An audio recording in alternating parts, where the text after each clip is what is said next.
ఆ ఇంటి నుంచి మన ఇంటికి వచ్చి మన పిల్లగా ఉండి మన సృష్టికి మన కుటుంబానికి బిడ్డనిచ్చి మన కుటుంబ గౌరవాన్ని పెంచి తనివి తీరేది తల్లి, భార్య.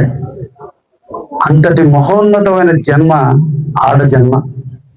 అది సృష్టిలో అది ఒక్కటే ఆడవాళ్ళకే దక్కింది. అందుకనే వీళ్ళని మనం ఎప్పుడు కూడా శక్తులుగా పోలుస్తాం. ఆది పరాశక్తులు అంటే లక్ష్మీదేవి, పార్వతీదేవి, సరస్వతీదేవి ముగ్గురు కలగలిపితే రాజరాజేశ్వరి దేవి లేదా చండీదేవి. అటువంటి శక్తుల్ని పొందాలంటే ఆ తల్లుల్ని మన అందరం కూడా ఆదరించాలి.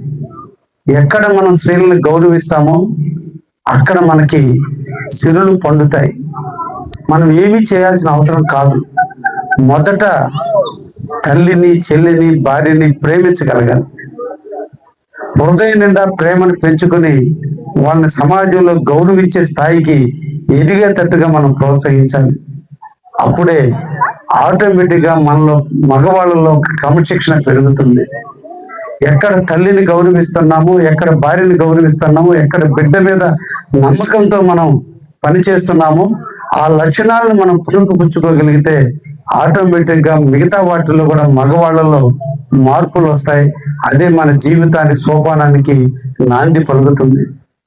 ఉదయించే సూర్యుడు మొదలు అస్తమించేటువంటి సూర్యుని వరకు కూడా నిరంతరం కూడా మన ప్రక్రియలో నిరంతరం కూడా మహిళలతో అనుబంధంతోనే మన జీవితం ప్రస్థానం స్టార్ట్ అవుతుంది. ఉదయించేటువంటి సూర్యుడు ఉషాతో పేరుతో మనం పిలిస్తే, అస్తమించేటువంటి సూర్యుని సంధ్యగా చూస్తే, చీకటిని జ్యోతిగా చూస్తే, స్వప్నాన్ని కళని స్వప్నంగా చూస్తే, అంటే ప్రతి అడుగులోనూ పేరు మహిళల పేర్లే ముందుకు వచ్చినాయి. అంటే సృష్టి అంత గొప్ప.